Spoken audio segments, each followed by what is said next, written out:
Sarah, thank you so much for joining me today. I'm so excited to talk with you. Yeah, thank you for having me. I'm really looking forward to it.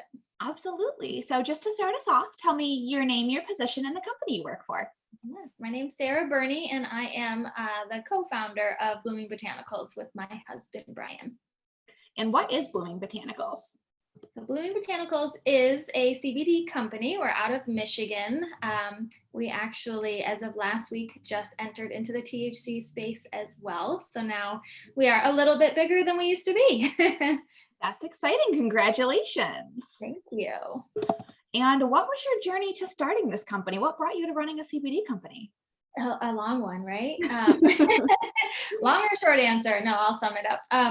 So both my husband and I have always been in kind of, wellness spaces. I went to school for dietetics, massage therapy, yoga, all of these things, but I've always really been into, food, wellness, supplements, those sort of things. And my husband did, he actually came and went through nutrition school with me because I loved it so much. And he also has a background in sustainability.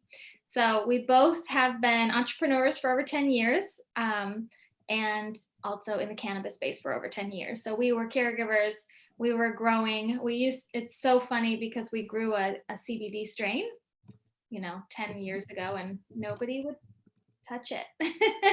People didn't want it, and I think it was either 2014 or 2015, I bought the URL CBD health coach because I became a health coach and I was really into it, but like nobody would talk to me about it. So so we moved abroad. We came back in hopes of opening a provisioning center actually, and we worked on that for a few years, but people started talking about CBD. So it kind of came full circle to where I said, okay, the medical part of this industry is kind of opening up and I wanted to get in and, be able to talk about health along with, all the fun aspects of it. Yeah, absolutely. So you were doing this 10 years ago. Nobody really wanted to touch it. And then you come back and you're like, oh, now you've all caught up. Yeah, definitely. Unfortunately, I got rid of CBD health coach a long time ago. I probably could have held on to that one, but URLs can get expensive. Uh-huh. So what was your process like getting started as you were working on getting these products to market? Definitely. So we took about 6 months and did a beta test. So I just mixed up our products, tried a few different things, sent them out to friends and family, just got feedback, refined it. It took us about 6 months to actually get them where we wanted to be. The taste is really, I believe in full spectrum products. So I'm going to always have a full spectrum product, but I do believe that this is something you shouldn't have an aversion to. You should want to take it every single day. And that's a pretty important component of it. So we took a long time to figure out exactly what products we wanted to put together to get, something delicious and effective. Yeah, I'm super curious about your process for that. I've tried a couple CBD oils and I found a lot of them have like a really heavy earthy taste to them, and not earthy in like cannabis, but earthy in like kind of a dirt taste. And I don't know where that comes from. It is interesting because, at the beginning some people have like a crude oil, which is going to be exactly what it sounds like, really thick and have kind of a, I'll go ahead and say terrible taste to it. And then there's distillates, people distill it one step further. And I don't know why. So we don't do the extraction of the hemp. We get the raw material and then we do all the formulations. But we've tried distillates from all over and crude oils and isolates. We've tried all of them and I don't know what it is with their process. Some of them taste terrible. Some of them taste okay. I'm really big into looking at the COA or the test results, and they can look very, very similar, but still have a completely different taste. So we're actually still working with someone out of Colorado. And always we're looking at new sources and trying to find, like local Michigan ones. We're just a little bit behind Colorado. It's kind of where everyone's pioneering it. So we just found the best source and nothing else has been able to, kind of compete with it. Yeah, absolutely. You were kind enough to send me some of your products, full disclosure, and I tried them and I was frankly blown away because I was like, I'm not really an oil person. Like they coat my tongue, they taste really bad, but yours had turmeric and lavender. And I was like, oh, I gotta try these. And I was so surprised that it didn't leave this like tang in the back of my tongue. hmm Yeah, and the turmeric. So I wasn't really sure if people would like a turmeric CBD product.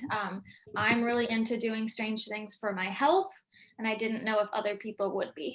And it is by far our bestseller, which is really nice for me to say, okay, other people are like-minded to me. They want to really take care of themselves. And we started with just the turmeric spice, right, in that beta test.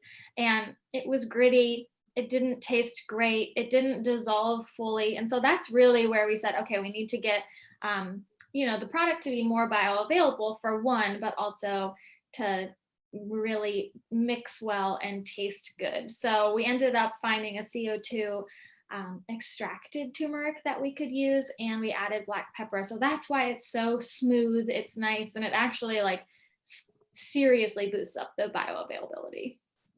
Interesting. So the extraction, does the presence of the pepper also boost the bioavailability of the turmeric? Yeah, so CBD and turmeric are both kind of similar. Our bodies don't absorb them very well. And we know that, and I'm not here to sugarcoat that. So we're all about trying to find ways to make it more bioavailable in the body. So adding black pepper, you can't really absorb turmeric without black pepper, and a fat. So we have coconut oil as the base. So we're covered with the turmeric, but the black pepper and the turmeric both help. It works synergistically. So they help the body to absorb even more CBD as well. So it's not always that you need more, stronger, any of that. It's just that you need it to be more bioavailable. Gotcha. Okay. You hear a lot about that in cannabis right now, talking about things like edibles versus oils versus smoking and what the bioavailability is and what kind of benefits you'll see from that. And every person is so different. So the edibles world is so intriguing to me, and I'm very sensitive to edibles. And then I have friends who seemingly look the same, eat the same, are the same as me, and they can, consume 200 milligrams and hardly feel it. So I'm like, okay, and I think I've been reading about it that it might have to do with our stomach acid. So I'm a big believer that my products aren't for every single person, because I think we're all so unique, we're all individuals. So we have to find what works for us, what, herbal additions work for us, what strengths work for us. And it's really not a, one thing covers all. Yeah, absolutely. But we're seeing it expand. I mean, 10 years ago, nobody wanted to touch CBD. And now when I tell people about cannabis, CBD is the first thing I encourage them to start with. Oh, definitely. Yeah.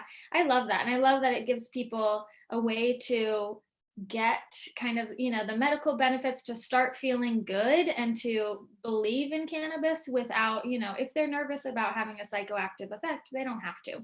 Yep, exactly. So you said you'd been in the cannabis space for about 10 years. What brought you to working with cannabis? What was your journey like with cannabis personally? I wonder, I come from a family who are many caregivers in my family. So I think I just was around it and used to it. And always it was talked about in a medical way. And as a kid, I smoked and I had fun and I, went to parties and I did all of that. But I was just really interested. And my mom's a gardener. She's a master gardener. So I grew up helping her in the garden and planting my own vegetable garden and things. So I'm really into, and making things yourself. So I got the opportunity in Michigan. It was 2008 and it went medical. So I knew a handful of people that started as caregivers. And I said, this is really cool. I want to get to know the plant in this other way. I'm going to start growing. And I was in college and I just had a little tent, in one of the extra rooms in our house. And I loved it. It went so great. So then my husband, and I bought a house and, made it a little bit of a bigger operation, but we always maintained our careers as well. I think at the time, even though it was legal, people didn't talk about it. So we still did both. We worked really hard, but it was just really lovely to get to know the plant in a different way. Yeah, absolutely. When you're growing, you get so much more hands-on than if you're just, hey, here's this bud, grind it up, smoke it, see how you like it. It's a very different experience. Mm-hmm. Sometimes you learn the great things, sometimes you learn the hard things. Yes, sometimes you learn what the plant doesn't like, and then you get to apply that knowledge again. Yep. I know sometimes like with the end product, everyone's favorite is the one that's like such a problem child to grow, It's like, you kind of try not to be mad at it. Yeah, absolutely. So just personal question for you. Has it always been indoor or have you ever done any outdoor grown? I've always done indoor personally. I had a friend out in California that did outdoor, and I've gone out there to help with the harvest process. Really, right in between when I tried it in my, college house, just Mhm. from intent, I said, "Oh, I really want to learn more about the process, specifically the harvest process. If you go from a couple small plants to something bigger." So I went out to California for a few weeks and Mhm. helped with that outdoor harvest process. But besides that, here in Michigan, it's pretty brutal. So we're indoor. I understand that. I'm in upstate New York, so you guys get even colder than we do. Yep. So, having been in this space for a while, what is something that you see in the industry right now that really excites you? Oh, so much. So, like I said, I am a lightweight when it comes to edibles. I don't smoke all day, every day. Like I want this to be accessible for all different types of people. And I feel like that's something that's been a little bit missed and it's starting to be accepted. We're starting to see 2 milligram gummies. So people can really start. And I have a huge audience in the CBD space, and it kind of is a gateway to cannabis, right? They're starting to open up and they say, I want to do it. I want to try it because CBD worked so well for me. But I Mhm. still, I kind of want to see if that will work even more, THC that is. And it's really beautiful for me to be able to give them options of a nice way to start. Same with CBD. Start small, go slow, and it's the same for THC products. And that is starting to be accepted. And when we come out with our own products, we're going to come out with products that are herbally infused and we'll have some of those smaller dosages with the ability to build up. So I'm excited that it's starting to be open to all different types of people. Yeah, absolutely. That's something that I hear pretty frequently is there's this big push in the industry to get away from those super high powered THC strains that just kind of knock you on your butt and put you on the couch because there's a small group of people who like that. There's a much larger group of people who don't. Yeah. I mean, and it's the same with, alcohol or anything like that. Like I'm not going to go out and take shots. That's just not who I am, but I will have a glass of wine and I will thoroughly enjoy it. I might have more than one, but it's Yeah. just it doesn't have to be more and more and more. And I think that's the bad rap that the cannabis industry's gotten for so long. And Mhm. so I love that people are proving like we can step up to the plate and offer more than, just well, back in the day, you couldn't, stuff wasn't tested. So it's like, here's a brownie and it might have 300 milligrams in it, and Yeah. they're really dangerous. So now everything's tested and you can see, I'm going to take this amount. It's the same with a beer. It's 5%. You know what it is. It's listed right there. And then you make your own choices moving forward. Yeah, absolutely. I was talking to somebody the other day who said if THC is like alcohol, everybody's just trying to drink Everclear right now. Right. Right. Yeah, absolutely. You do a lot of herbal infusion, so I got to ask if you're excited about all this research that's being done around the terpenes right now, too. I absolutely am. It's so exciting. And we just went out to Nevada. We were out there and they have to list all of their terpenes, which I thought was so cool. And the conversation really was about terpenes out there. I just noticed we're, and we're not in the same spot, but we're in Michigan here. And it's very much still about THC percentage, which I understand and it's fine. But I think that the conversation's starting to turn and it allows me to look at it in more of how do you make this more bioavailable, and the same knowledge I have about turmeric and black pepper and these things, terpenes work the exact same. So I think people can start to see, why did that 15% flower get me feeling that way, where a 30% flower maybe has you feel the same way, and terpenes can be Mhm. in there and they can really help to kind of drive whatever feeling you're kind of looking for. Yeah, absolutely. I love that they list the terpenes. I think it's so helpful for a consumer who tends to be a little bit more educated at this point, cares a little bit more about them, but to see it printed and to start to change the conversation and say, look at this, it's not just THC and CBD. Look at these terpenes that I'm also taking and educate the people in your circle about it too. Definitely. Yeah, absolutely. So, alternatively, what's a trend you see in the industry right now that you're not a fan of that you think needs to end? Okay, let's see. Well, in the CBD world, and we are kind of like the CBD world and the THC world are connected, but also very different. Yeah. Um, I go to a lot of expos. I go in, I sit with the scientists, and I try to learn, and the doctors and all of these people that are studying cannabinoids, and I sit in with them, and I really, really love it. So we've been doing these for years. So in the spring, we went to another one, first one since COVID, and it was basically a Delta 8 conference. Wow. And we went to a quality talk, the, maintaining quality in your, cannabinoid potency, whatever it was called, the quality talk. And my husband and I were the only two that were there. Really? Yeah, and everyone just wanted to talk about getting high and Delta 8. And they said, someone's like, we can only talk about CBD for so long that we have to move on to the next thing. And I see it as kind of turning from medical, and this is in the THC world as well. We're a medical state that's now rec, so we're pretty much all just going rec. But the medical thing looks to be like, open the door because we're going to talk about it being medical. And then once you kind of get in, they close the medical door and now it's just for fun.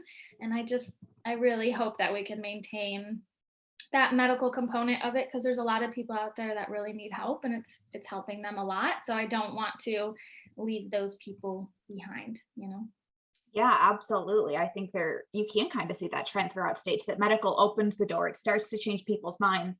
And then once recreational comes in, it just comes in as this big tidal wave that medical patients get left behind again. Yeah. And I mean, they can still get their help in a recreational, space, which I love, but I just hope that the training and the knowledge about, how a terpene can change things, or what these, smaller dosages are, that piece of it. I just hope that it doesn't get washed out with the tidal wave. Yeah, absolutely. It's a very different conversation too when you're talking about terpenes and cannabinoids from a medical standpoint versus a recreational standpoint. Definitely. Yeah, absolutely. So as you are looking towards the next couple of years of the cannabis industry, obviously, 5 to 10 years, who knows where we'll be, but like 3 to 5 years from now, what direction do you see us going in? The whole industry? Yeah. Well, I mean, probably like federal legalization. I don't think we're very far off from that. And there's some states, that have nothing. So in Michigan, it's hard. It was really nice to travel to see what other states are doing. Obviously, we went to California. They are leaps and bounds ahead of everyone and always have been. But we went to Utah. We went to Nevada, so some of these other places. And we're so cannabis forward thinking in Michigan. I mean, we've been really open to it for a long time. So, but I start going to these other states and I see they are too. And it's kind of a breath of fresh air. I'm like, okay, I think we're getting closer and closer to this legislation to go through and to make it so it doesn't have to be. And that's the Delta 8 piece too. There are states that don't have THC. I get it. That's the next best thing for them because we do have it. So I'm like, why do we need that? We have cannabis, but not everyone has that. So I'd like for the playing field to be level for everybody and to have, safe access because it's still happening everywhere. Yes, it is. So the cannabis space is not without its challenges, particularly for somebody that's been navigating this long as you have. What has been the biggest challenge you've had to overcome? I mean, being able to be taken seriously as a career. Like I said at the very beginning, my husband and I, we didn't really tell people that we were caregivers. I mean, our patients, of course, some people knew, but we worked really hard. We grew really amazing medicine and we couldn't really talk about it. So we had to maintain full-time jobs and then kind of be full-time caregivers. And that was a lot. And I think CBD is really helping that space. And, there's beautiful shops. So we have billboards now, like it is being accepted, but then you get the regulation piece that the banks still don't, and getting insured and all of these pieces that I think a lot of people may take for granted in other industries that we just don't get treated like, professionals. Yeah, absolutely. I do not sell any cannabis or anything like that. I work with cannabis businesses, and even that alone was enough for when I was looking for business insurance for some companies to say, we will not touch you. We will not insure you. So I don't even sell anything, just the name of it, just having that word in there. They're like, nope, won't touch it. Yeah. Yeah, Yeah. very challenging. A little outdated, but I mean, especially once the hemp, the farm bill went through, I had to provide a lot of education for my bank that it wasn't THC. That's not what I was selling, that I'm selling something that's federally recognized. And I was pretty persistent. I had a lot of phone calls, and they gave me the first hemp approved bank account there. And still people are having a hard time getting it. So I love that I was able to get it, but not everyone has the time or the bandwidth to be that persistent. And why should they have to call 20 or 30 times to get a simple bank account, Yeah, absolutely. It shouldn't be this challenging for something that is federally legal and recognized, but people are still so wary of it. Yeah. So when you guys are interacting with a customer, what experience do you want them to take away from you and your products? I want them to feel heard. So I'm also a health coach. Not that many people in this world listen to other people and hear them out for what's actually going on with them. And so we have people all the time who have so much healing just from being listened to. And whatever their ailment is, I want to hear about it and say, maybe this is a good avenue for you. Maybe something else might be a good avenue. How does thinking about incorporating cannabis feel to you? It doesn't really matter what I think, so I want them to feel heard, and I want them to feel supported. It can be scary. Like, we have a lot of people who are older that come to us, and they are from a different generation. This wasn't talked about throughout their life in any positive light, so it's a scary thing. And I think, meeting people where they're at and really allowing them to feel like they can trust us is huge. And I've had people break down in tears and just say, like, oh my gosh, I just trust you, and I don't know why. And it's like, because I'm listening to you and not telling you you're wrong or whatever it is they've been told. And so if they can trust you, they're going to be open to something that may help them. And a lot of people are on a lot of pharmaceuticals. That can be a conversation for another day, but there's a lot of side effects, and there's not with this. So I don't think it's about getting rid of those or anything, but maybe having something that could help them without giving them a landslide of side effects is just a really beautiful place to get with someone. Yeah, absolutely. I got to imagine it's challenging for your older customers who have been really indoctrinated with this propaganda of, this is terrible, you're a bad person if you do this, there's no value to this whatsoever. Yeah. To get to a point where they're brave enough to say, you know what, I do want to look into this. I think there might be value there. That's a huge step in and of itself. Yeah, we had someone in our life who has a lot of pain, has a lot of issues. She's been on pharmaceuticals for a long time. She's in her 80s, and she could hardly move one day. She's just in so much pain. She's crying. And my husband was there, and he had a vape pen, and he's like, do you want to try this? No one's ever even, I guess, in a way, respected her enough to think that she could handle even talking about it, And she tried it, and it took a couple minutes, and she stood up, and she's like, oh my gosh, I can move. Like, why did people tell us we were going to jump out of buildings and commit suicide if we did this? And that's what the propaganda really was. And she believed it, tried it for herself, and then she was kind of mad at the world. Like, why did they tell us that? And I've never been told that. I didn't really grow up with that propaganda as much, just in my family and everything. So it was pretty eye-opening to me to see how real that is been instilled in people. That's awesome. I love that you said she was a little bit angry when she tried it because she'd been lied to. I've heard that from people who said after their first cannabis experience, they were so mad that somebody had told them that this incredible plant was going to do terrible things. And it just brings relief. It does. And I would never push that on someone. If somebody's uncomfortable, they shouldn't do it. Same with alcohol. I'd never be like, no, you need to drink. Like, I think people need to look at it like that. Just because you're in the cannabis industry does not mean it's for everybody. Does not mean someone needs to do it if they're uncomfortable, but it needs to be available and talked about. And then people need to make their own choices with what they want to do. And I think we're getting closer to that, which is really cool, but not in every place, I guess. No, but I think you do have CBD to thank a lot for that, especially when you get into things like the topical treatments, because then you're giving it to people who may be older and having joint pains, and they don't need to smoke it. There's nothing psychoactive, but they rub it on and 5 minutes later, they're like, oh my goodness. Definitely. Yeah, Yeah. it's awesome. Pretty amazing. It's crazy what this plant can do. It is. We have so many people that come to us with arthritis too. That's probably the number one. And different generations have different things. The older people have more arthritis and pain, and the younger generations come to us for anxiety. To be honest, we're just working with two different ailments here, and I can see it so clearly just in looking at our customer base. But so we have this turmeric product, and we have a topical, and one other thing that bothers me is we have all these rules about child safety and this and that. So I'm giving people with arthritis this tiny bottle that they can hardly open, which helps them a lot.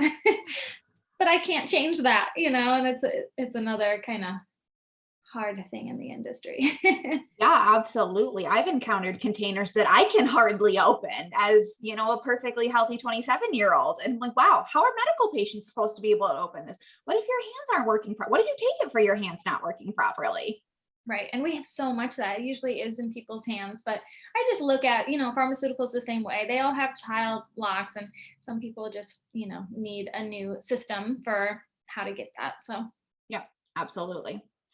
So touching on those packaging regulations, something that I hear a lot about is a lot of wastefulness in cannabis packaging, particularly in markets like Canada, where they have to be super tied up and child safe. So when you guys are packaging your products, how does sustainability factor in?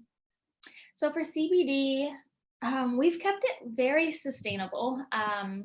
We don't have our bottles and cartons, so you're just going to get a bottle. And then it has to have a seal on it. So it's just like a small plastic seal.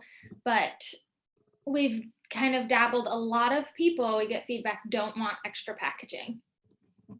A lot of wholesalers want a box because it's easier to put on the shelf. It's easier to put a sticker on, all of those things. So we have kind of battled with that, but it hasn't been an issue that has gotten us, taken off any shelves or anything. So we've kept it just really, really minimal. Our brand is a very minimal, aesthetic as well. So we've just kept it to that. But I think more so on the THC side, you see a lot more just because you have to have it in, the extra packaging, and that's all for safety.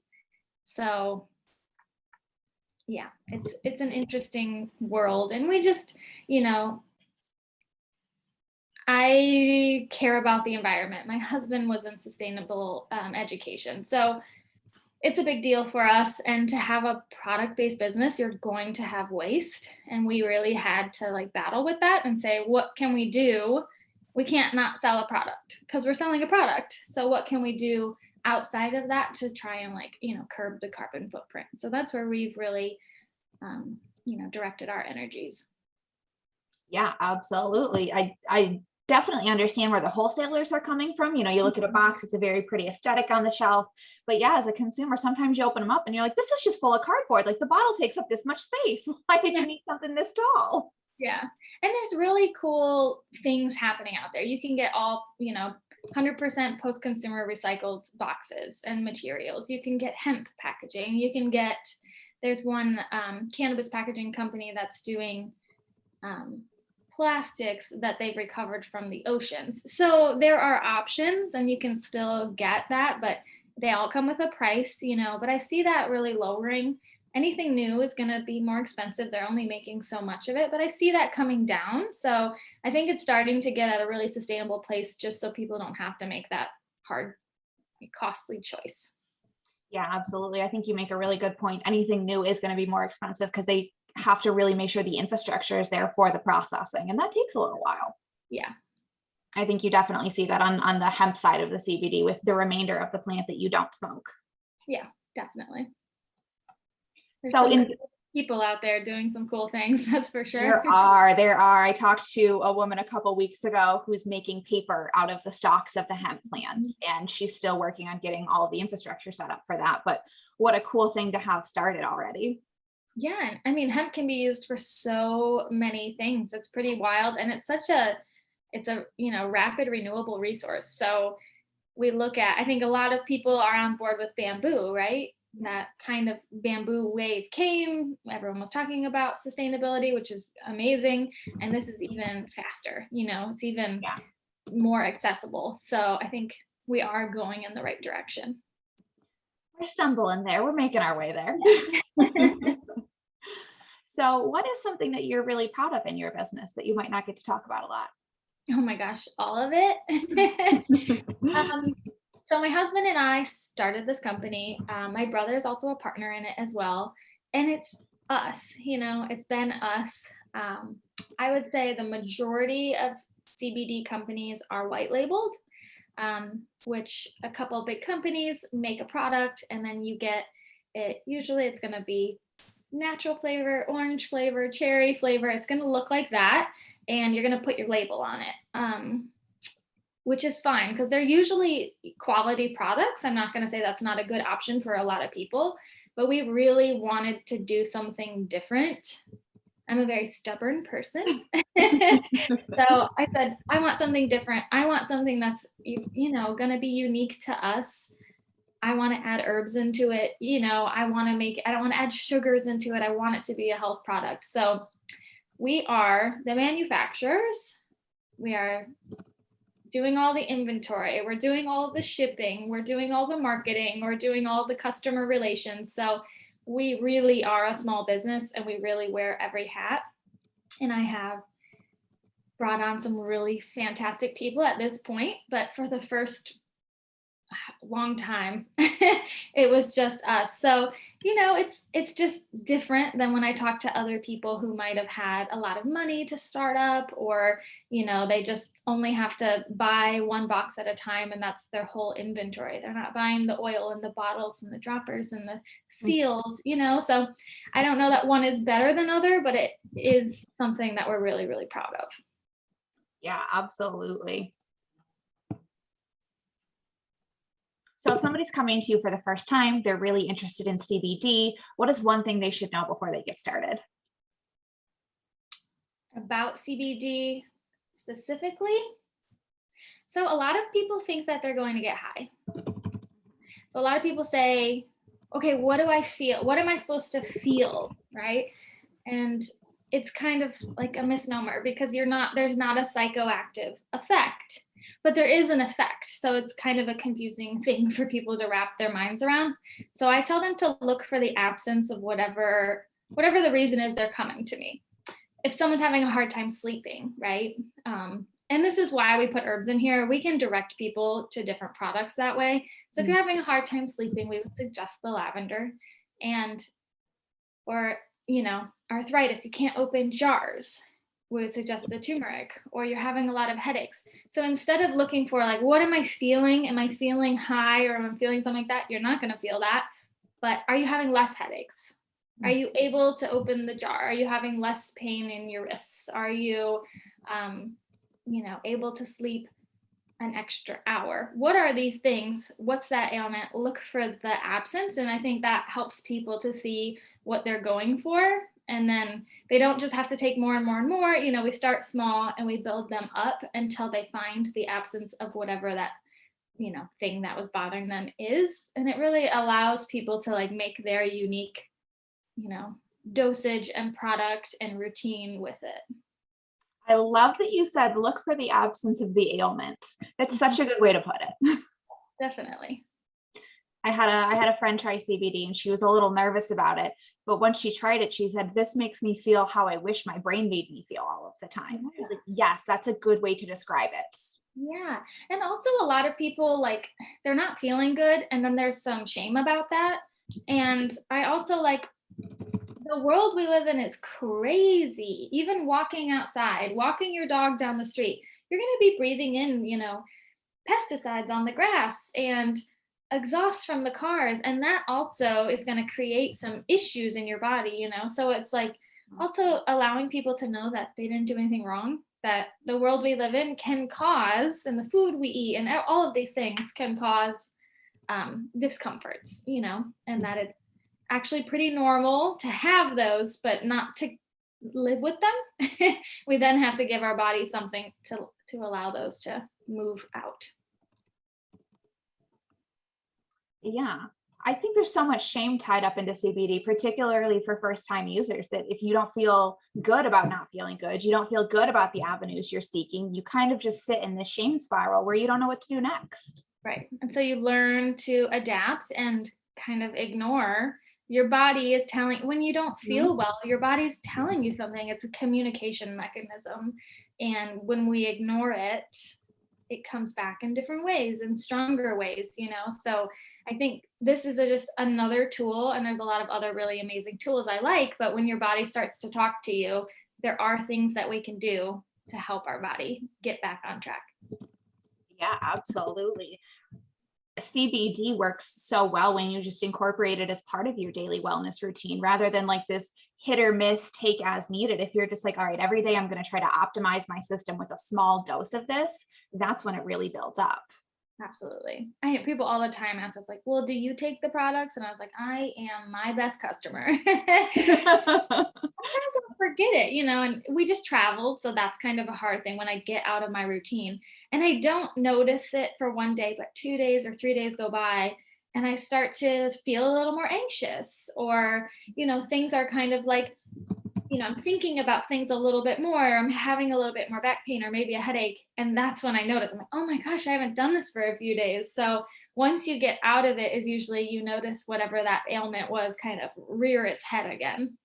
Yeah, it can be so subtle that you're like, oh, this isn't doing anything. And then you stop taking it and you're like, oh yeah, that's why I started taking it. Yeah. And that's the thing too about, some people say, well, once I, get it under control, do I have to take it forever? And nobody has to do anything. But like I said, the world is pretty crazy. Someone's going to honk at you while you're driving down the street. That's going to create stress in your life. You might get in an accident, have some sort of trauma. These things are going to happen.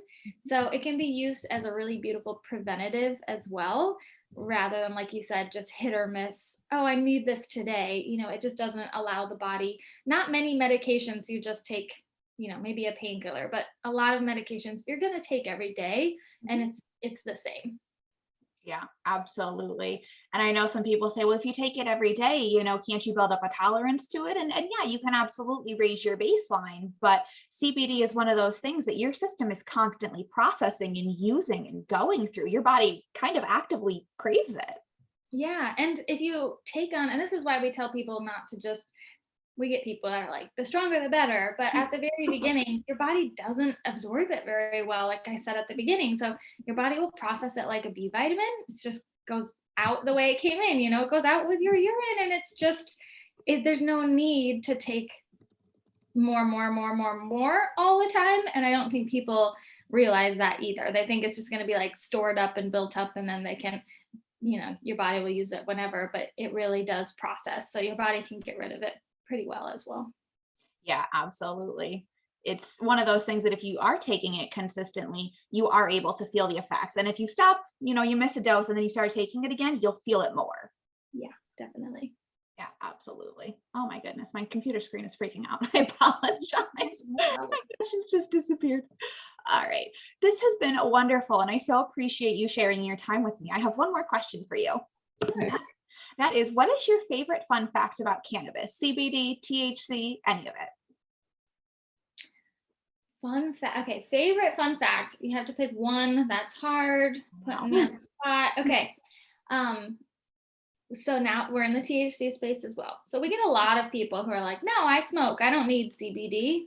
Like, taking CBD can actually lower your tolerance of THC. And this is a really fun thing. And then people are like, wait, if you've been smoking for 10 years, 20 years, every single day, it's not like it used to be. Yeah. It's not that giggly, fun, thing. It kind of, can just build up to where it's just a normal thing. Same thing happens with coffee, with all of these things, but the way that CBD actually works. So when we have stress or trauma or those things I was talking about, we have an endocannabinoid system. Everybody does. And when we have stress and pain or something hard happens, our body releases two enzymes that plug up the receptor sites. And when you take CBD, it works in kind of a two-phase.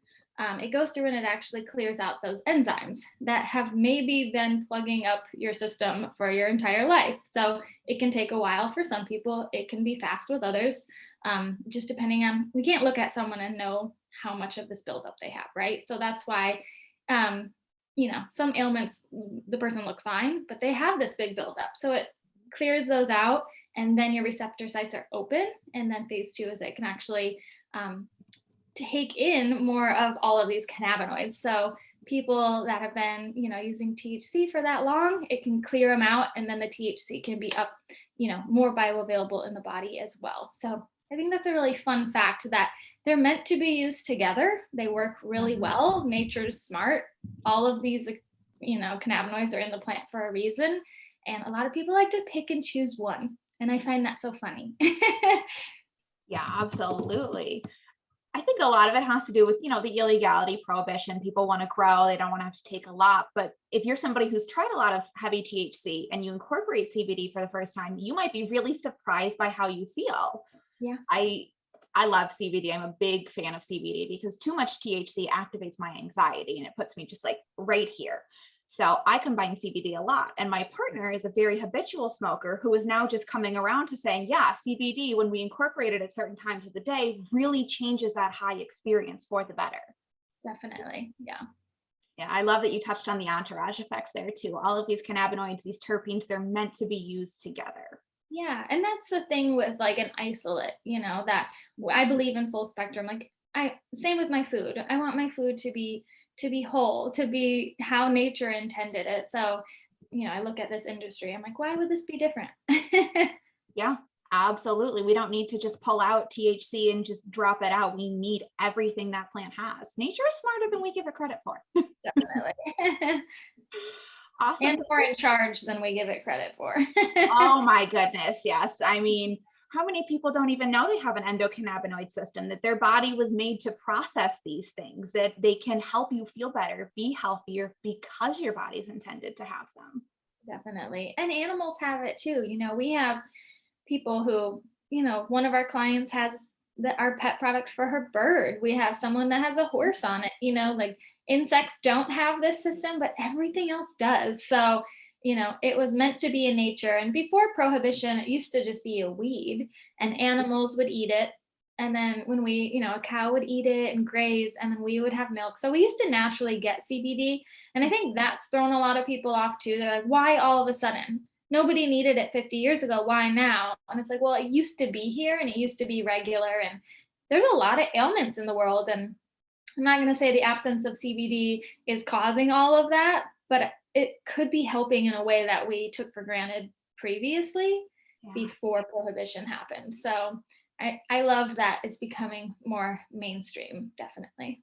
Yeah, absolutely. Yeah, sure. 50 years ago it wasn't a thing, but 150 years ago, yes, it was. And nobody knew it was a thing, right? It was just happening. Nobody had to pay attention to it. Nobody really had to learn all these things about it. But, it's been, talked about in traditional Chinese medicine for thousands and thousands of years. So people have known about it for a really long time. And it's only recently that it's been kind of stripped away from us. Yeah, absolutely. What are we missing out on because we decided to remove this from our diet and from our surroundings? Yeah, definitely. Yeah, absolutely. Well, thank you so much. I really appreciate you sharing some time with me. This has been absolutely wonderful. I'm such a fan of what you guys are doing because I think all of these herbs, it's plant medicine, right? So when you combine plant medicine together, you're able to get these incredible preventative effects.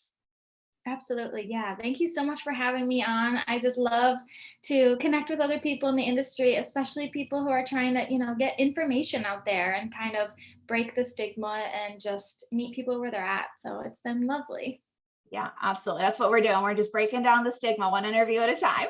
Right.